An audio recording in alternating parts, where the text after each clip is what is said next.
നമസ്കാരം, ഭാരത് ലൈവിലേക്ക് സ്വാഗതം. കഴിഞ്ഞ ദിവസമാണ് കോഴിക്കോട് കാക്കൂരിൽ സുന്നത്ത് കർമ്മത്തിനിടെ ഒരു പിഞ്ചു കുഞ്ഞ്, അതായത് 2 മാസം മാത്രം പ്രായമുള്ള പിഞ്ചു കുഞ്ഞ് ലോക്കൽ അനസ്തേഷ്യ നൽകുന്നതുമായി ബന്ധപ്പെട്ട് ദാരുണമായി മരണത്തിന് കീഴടങ്ങിയത്. ഒരേ ഒരു ചോദ്യം മാത്രമേ ഉള്ളൂ. സുന്നത്ത് കർമ്മം എന്ന് പറയുന്നത്, അതായത് 2 മാസം മാത്രം പ്രായമുള്ള പിഞ്ചു കുഞ്ഞിൽ പോലും സുന്നത്ത് കർമ്മം അടിച്ചേൽപ്പിക്കുന്നത് എത്രത്തോളം നീചമായ കാര്യമാണ്? ഏത് മതവിശ്വാസത്തിൻ്റെ അടിസ്ഥാനത്തിലായാലും ഇത്തരം കാര്യങ്ങൾക്കെതിരെ മലയാളിയുടെ പൊതുബോധം എന്തുകൊണ്ടാണ് മിണ്ടാത്തത്? ആ കുഞ്ഞ് ദാരുണമായി മരണപ്പെട്ടിട്ടും ആർക്കും പ്രതിഷേധമൊന്നും കാണാത്തത് എന്താണ്? അർജുനെ, ഈ പറയുന്നത് പോലെ നമ്മുടെ മലയാളികൾക്ക് എന്തെങ്കിലുമൊക്കെ മന്ത്രവാദമെന്നോ അല്ലെങ്കിൽ ഈ പറയുന്നത് പോലെ എന്തെങ്കിലും കൂടോത്രമെന്നൊക്കെ കേട്ടാൽ അതിനെ പരിഹസിക്കാനും 100,000 പോസ്റ്റ് ഇടാനും ആളുകൾ വരിവരിയായി നിൽക്കുന്ന ഒരു കാഴ്ച കാണാം.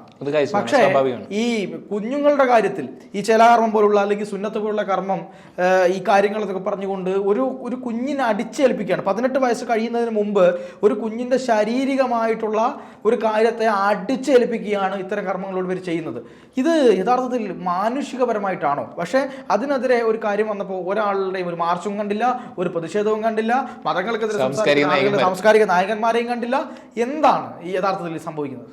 യഥാർത്ഥത്തിൽ നമ്മൾ മനസ്സിലാക്കുന്നത് ഇപ്പോൾ ഈ ചേലാകർമ്മവുമായി ബന്ധപ്പെട്ട് മാത്രമല്ല, ഇതിന് മുന്നേ നമ്മൾ മനസ്സിലാക്കുന്ന മറ്റൊരു വസ്തുത എന്നുള്ളത് വീട്ടിൽ പ്രസവിക്കുന്നവരുടെയും എണ്ണത്തിൽ നല്ല വർധനവ് തന്നെ അനുഭവപ്പെട്ടിട്ടുണ്ട്. ഒരുപക്ഷെ നമുക്കത് പൊതുമധ്യത്തിൽ നമുക്ക് രേഖപ്പെടുത്താനാവുന്നില്ല എങ്കിൽ പോലും ഒരു വലിയ ഒരു സമൂഹം തന്നെ വീട്ടിൽ പ്രസവിക്കുന്നു എന്നുള്ളത് നമുക്ക് ബോധ്യപ്പെടാം. അതിനു മുമ്പ് തന്നെയാണ് നമ്മൾ മനസ്സിലാക്കേണ്ടത്, പോളിയോ ഈ പറയുന്ന യാതൊരു വാക്സിനും നൽകാത്ത ഒരു കുട്ടിയെ തീർത്തും ഈ അക്യുപഞ്ചർ പോലുള്ള അശാസ്ത്രീയമായ ചികിത്സാ രീതിയുമായി ബന്ധപ്പെട്ടുകൊണ്ട് തന്നെ ആ കുട്ടി മരണമടയുകയാണ് ചെയ്തത്.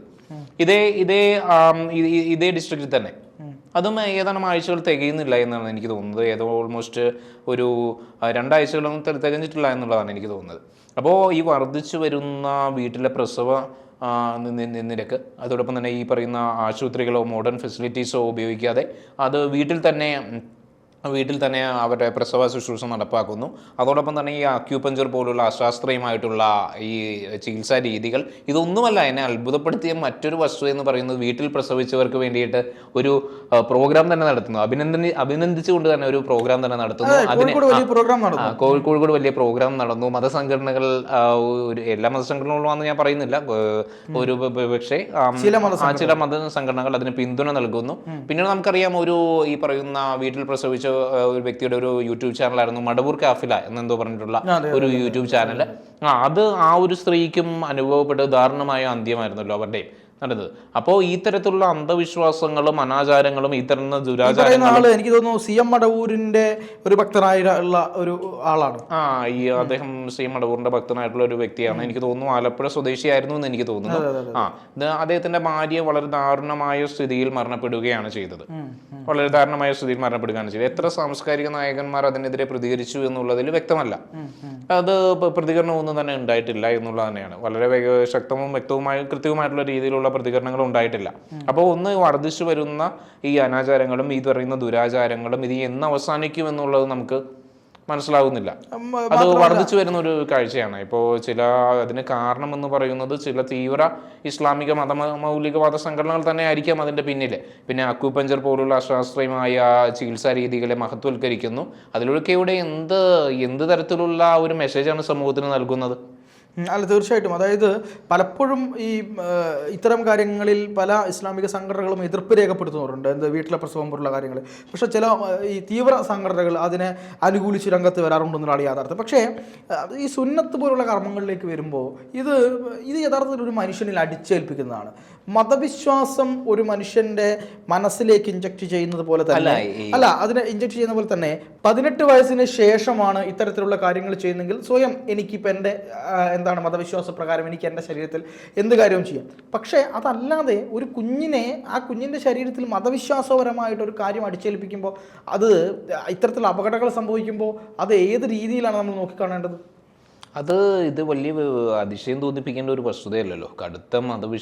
ഒരാളൊരു കടുത്ത മതവിശ്വാസി ആയിട്ടുണ്ടെന്നുണ്ടെങ്കിൽ അദ്ദേഹത്തിൽ മനുഷ്യത്വം മരവിച്ചു പോകുന്ന ഒരു കാഴ്ചയാണ് നമ്മൾ കാണുന്നത്. ഏതൊരു മതമായാലും ശരി, ഒരു കടുത്ത മതവിശ്വാസിയും അതിൽ ദുരാചാരങ്ങളും അനാചാരങ്ങളും നമ്മൾ കണ്ണടച്ച് വിശ്വസിച്ചാൽ, ഏതൊരു മതമായിക്കൊള്ളട്ടെ, നമ്മളൊരു മൃഗത്തേക്കാൾ കഷ്ടമാവും നമ്മുടെ സ്ഥിതി എന്നുള്ളതാണ് അതിൻ്റെ പിന്നിലുള്ള യാഥാർത്ഥ്യം എന്ന് പറയുന്നത്. എന്നിരുന്നാലും ഇതിനെയൊക്കെ ഇന്നും പിന്തുണയ്ക്കാനും ഇതിനെയൊക്കെ ഇന്നും അനുകൂലിക്കാനും ഒരു വലിയൊരു സമൂഹം തന്നെ ഉണ്ട് എന്നുള്ളതാണ്. അത് നമ്പർ 1 എന്ന് നമ്മൾ കൊട്ടിഘോഷിക്കുന്ന കേരളത്തിൽ തന്നെ ഉണ്ട് എന്നുള്ളതാണ് അത്ഭുതം.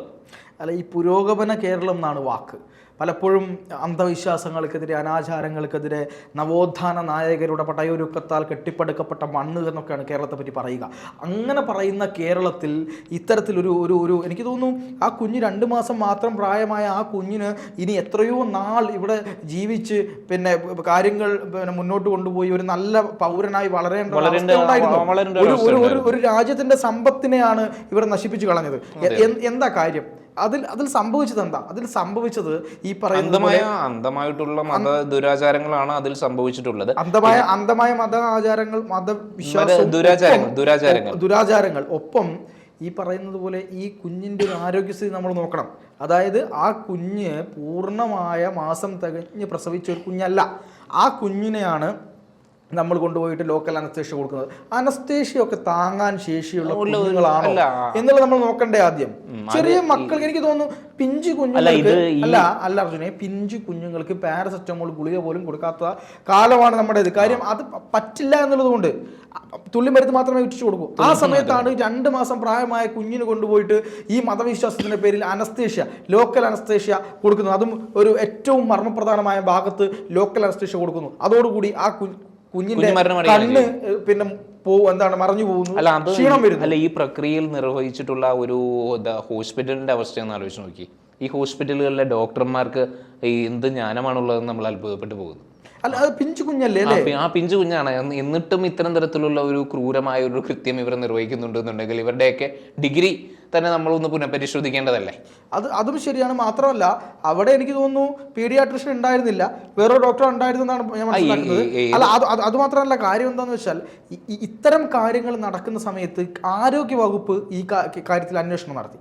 ആരോഗ്യവകുപ്പ് ചെയ്തതെന്നറിയോ? അതാണ് ഏറ്റവും രസകരം. ആരോഗ്യവകുപ്പ് പോയിട്ട് ഈ കുഞ്ഞിന് ഏത് മരുന്നാണ് കൊടുത്തത് എന്നാണ് അവർ പരിശോധിച്ചത്. കുഞ്ഞിന് കൊടുത്ത മരുന്നിന് എന്തെങ്കിലും പ്രശ്നം പറ്റിയോ എന്ന്. ഈ എന്താരോഗ്യ വകുപ്പാണ്? 2 മാസം മാത്രം പ്രായമുള്ള കുഞ്ഞിന് അനസ്തേഷ്യ പോലുള്ള നമ്മുടെ നാഡീഞരമ്പുകളെ മരവിപ്പിക്കുന്ന ആ ഒരു മരുന്ന് കൊടുക്കാൻ പാടില്ല എന്നുള്ളത് ആരോഗ്യവകുപ്പിന് അറിയാത്തതാണോ? ആരോഗ്യവകുപ്പ് മിണ്ടില്ല. എന്താണ് പ്രശ്നം? ഇതിനെപ്പറ്റി പറഞ്ഞാൽ ഇത് മതപരമായിട്ട് ഞങ്ങൾക്കെതിരെ ആക്രമിക്കുന്നേ എന്നും പറഞ്ഞുകൊണ്ട് സംസാരിക്കാൻ കുറേയധികം സംഘടനകളുണ്ടാവും. ഞങ്ങൾക്കെതിരെ ആക്രമിക്കുന്നു എന്ന് പറഞ്ഞുകൊണ്ട് പൊതുരംഗത്ത് വരാനായിട്ട് ഒരുപാട് സംഘടനകൾ ഉണ്ടാവും. അതിനെ ഒന്നും പ്രതികൂലിക്കാനോ അതിനെ ഒന്നും പ്രതികരിക്കാനോ സർക്കാർ സംവിധാനങ്ങൾക്ക് കഴിയുന്നില്ല എന്നുള്ളതാണ് യാഥാർത്ഥ്യം. അല്ല, മതസംഘടനകൾക്ക് ഇവിടെ പ്രവർത്തിക്കാൻ അധികാരമുണ്ട്, അവകാശങ്ങളുണ്ട്, എല്ലാ കാര്യങ്ങളുണ്ട്. പക്ഷെ ഇത്തരത്തിലുള്ള ജീവനെടുക്കുന്ന കാര്യങ്ങൾ അതല്ല. നമ്മൾ ഈ പറയുന്ന മതപഠനം തന്നെ ഒരു വ്യക്തിക്ക് നിർവഹിക്കേണ്ടത് 18 വയസ്സ് വരെ ഒരു മതപഠനവും വേണ്ട എന്നൊരു ക്രൈറ്റീരിയ നമ്മൾ മുന്നോട്ട് വെച്ചാൽ ഏതെങ്കിലും ഒരു മത സംഘടനകൾ അത് അംഗീകരിക്കുമോ? ഏതെങ്കിലും ഒരു മതസംഘടനകൾ അംഗീകരിക്കുമോ? അപ്പോൾ നമ്മൾ അങ്ങനെ നടപ്പാക്കുന്ന ഒരു പ്രക്രിയ ഇന്നും കേരളത്തിൽ എത്തിയിട്ടില്ല. നമ്മൾ ചെറുപ്പം മുതലേ തന്നെ ഏതൊരു മതമായിക്കൊള്ളട്ടെ, ഒരു ജനിക്കുന്ന കുട്ടിക്ക് പോലും ഈ പറയുന്ന മതത്തിൻ്റെ വിഷം തലയിലേക്ക് കുത്തി നിറക്കുകയാണ് ചെയ്യുന്ന ഒരു കാഴ്ചയാണ് നമ്മൾ കാണുന്നത്. പിന്നീട് അവർ ഈ പറയുന്ന 18 വയസ്സ് തികയുമ്പോൾ, ബോധമുദിക്കുമ്പോൾ അവർ ഈ പറയുന്ന സകല അന്ധവിശ്വാസങ്ങളിൽ നിന്നൊക്കെ കടന്നു വരുന്നവരുണ്ട്. അത് കടന്നു വരാതെ ഈ പറയുന്ന കടുത്ത മതവിശ്വാസികളായിട്ട് നിലനിന്ന് പോകുന്നവരും ഉണ്ട്. അപ്പോൾ ഈ പറയുന്ന കടുത്ത മതവിശ്വാസികളായി നിലനിന്ന് പോകുന്നവരിൽ നിന്നുകൊണ്ടാണ് എനിക്ക് തോന്നുന്നു ഈ പറയുന്ന കൂടുതലും അന്ധവിശ്വാസം നിറഞ്ഞിട്ടുള്ള ഈ പ്രവർത്തികളെല്ലാം ഉണ്ടായി വരുന്നത്. അല്ല, അതിൽ മർമ്മപ്രധാനമായൊരു കാര്യം അർജുൻ പറഞ്ഞതിൽ ഞാനിപ്പോൾ മനസ്സിലാക്കുന്നത്, എന്തുകൊണ്ടാണ് നമ്മൾക്ക് 18 വയസ്സ് കഴിഞ്ഞതിന് ശേഷം നിങ്ങൾക്ക് താല്പര്യമുണ്ടെങ്കിൽ നിങ്ങൾക്ക് മതപഠനമാവാം എന്ന് പറയാൻ ഇവിടുത്തെ പുരോഗമന കേരളത്തിൽ നടക്കാത്തത് എന്നാണ് എൻ്റെ ചോദ്യം. നമ്മൾ ഏറെ പുരോഗമനമൊന്നും അന്ധവിശ്വാസ നിർമ്മാർജ്ജനമൊന്നും ഞാൻ നേരത്തെ പറഞ്ഞതുപോലെ നവോത്ഥാനമൊന്നും ശ്രീനാരായണ ഗുരുവിനെ, അയ്യങ്കാളിയെയും ഈ പറയുന്ന നമ്മുടെ മന്നത്ത് പത്മനാഭനെയും പല ആളുകളെയും കോട്ട് ചെയ്യും നമ്മൾ പലപ്പോഴും. എന്തിന്? സഹോദരൻ അയ്യപ്പനെ നമ്മൾ ഇടയ്ക്കിടയ്ക്ക് കോട്ട് ചെയ്യാറുണ്ട്. പിന്നെ നമ്മള് അതല്ല ഞാൻ പറയുന്നത്, അങ്ങനെ ഒരു നിലപാടിലേക്ക് എത്തിയിട്ടുണ്ട് എന്നുണ്ടെങ്കിൽ ഒരു മതവും നിലനിൽക്കില്ല സമൂഹത്തിൽ പിന്നെ. അപ്പോൾ പിന്നെ മതം മൂലമുള്ള ബിസിനസ് അവസാനിക്കും, മതം മൂലമുള്ള വിഭജനം അവസാനിക്കും. ഇതെല്ലാം സമൂഹത്തിൽ നിലനിൽക്കണ്ടേ? മതം മൂലമുള്ള വിഭജനം നിലനിൽക്കണം, മതം മൂലമുള്ള അന്ധവിശ്വാസം നിലനിൽക്കണം, മതം മൂലമുള്ള വോട്ട് ബാങ്ക് നിലനിൽക്കണം. ഇതെല്ലാം ഡീപ്ലി കണക്റ്റഡ് ആണ്. ഇതൊരു വലിയൊരു വ്യവസായമായിട്ട് മുന്നോട്ട് പോവുകയാണ്. മതം എന്നുള്ളത് ഒരു വ്യവസായമായിട്ട് മുന്നോട്ട് പോവുകയാണ്. അതിനിടയ്ക്ക് അതോടൊപ്പം തന്നെ ഈ അന്ധവിശ്വാസങ്ങളും ദുരാചാരങ്ങളും കൂടി കൂട്ടിച്ചേർന്നുകൊണ്ട് പോകുന്നു. അതുകൊണ്ടാണ് ആരും തന്നെ മതസംഘടനകളൊക്കെ തന്നെ ശക്തിയുക്തമായി 18 വയസ്സ് വരെ മതപഠനം വേണ്ട എന്നുള്ള വാദത്തെ എതിർക്കുന്നു എന്നുള്ളതാണ് ഞാൻ മനസ്സിലാക്കുന്നത്. തീർച്ചയായിട്ടും മതപഠനം നിന്നുപോയാൽ അതിനെ ചുറ്റിപ്പറ്റിയുള്ള ഒരു വലിയ പൊളിറ്റിക്കൽ ബാക്ക്ഗ്രൗണ്ടും പൊളിറ്റിക്കൽ കറക്റ്റ്നെസ് സാധനങ്ങളെല്ലാം നമ്മൾ കുറെ കൂടി ലിബറലായി മാറും, നമ്മൾ കുറെ കൂടി മനുഷ്യത്വപരമായിട്ട് ചിന്തിക്കാൻ കഴിയും. ആ തരത്തിലേക്കൊന്നും നമ്മൾ കടന്നു പോകുന്നില്ല എന്നുള്ളതാണ് വസ്തുത. അല്ല, അതാണ് ഞാൻ പറഞ്ഞത്. ആ കാര്യത്തിന്റെ പുറത്ത് കുറച്ചുകൂടെ നമ്മൾ നമ്മുടെ രാജ്യത്ത് മതം ചെറുപ്പം മുതലേ മതം പഠിപ്പിക്കാത്ത മതങ്ങളും നിലനിന്ന് പോകുന്നുണ്ട്. ചെറുപ്പം മുതലേ മതം പഠിപ്പിക്കാത്ത മതങ്ങൾ നിലനിന്ന് പോകുന്നുണ്ട്. പക്ഷെ നിർബന്ധിതമായി മതം പഠിപ്പിച്ചുകൊണ്ട് മാത്രമേ മതം നിലനിൽക്കുകയുള്ളൂ എന്ന് വിശ്വസിച്ചു അതിൽ ഭയപ്പെടുന്ന ആളുകളുണ്ട്. അതാണ്. പക്ഷെ നമ്മൾ കുറച്ചും കൂടെ മനുഷ്യന്റെ ബേസിക് അവകാശങ്ങളിലേക്ക് വരിക. 18 വയസ്സ് കഴിഞ്ഞിട്ട് നിങ്ങൾക്ക് മതം പഠിക്കാം, മതം പ്രാക്ടീസ് ചെയ്യാം, മതം പറയുന്ന കാര്യങ്ങൾ കൊണ്ടു നടക്കാം. അത് നമ്മുടെ വിവേചനമാണ്, നമ്മുടെ ബുദ്ധിയാണ്. പക്ഷെ കുഞ്ഞുങ്ങളിലേക്ക് ഇത് അടിച്ചേൽപ്പിക്കും. മതം കുത്തി നിറക്കേണ്ട യാതൊരു കാര്യവുമില്ല. തീർച്ചയായിട്ടും കുഞ്ഞുങ്ങളിലേക്ക് മതം കൊടുക്കേണ്ട യാതൊരു കാര്യവും ഈ മതത്തിലെ ഈ പറയുന്ന വിശ്വാസമോ കാര്യങ്ങളോ ഇനിയിപ്പോ മതവുമായി ദൈവവിശ്വാസത്തിന് മതവുമായി ബന്ധമുണ്ട് എന്ന് പോലും ഞാൻ കരുതുന്നില്ല. മതമില്ലാതെ ദൈവത്തിൽ വിശ്വസിക്കുന്ന എത്രയോ അധികം ആളുകളുണ്ട്.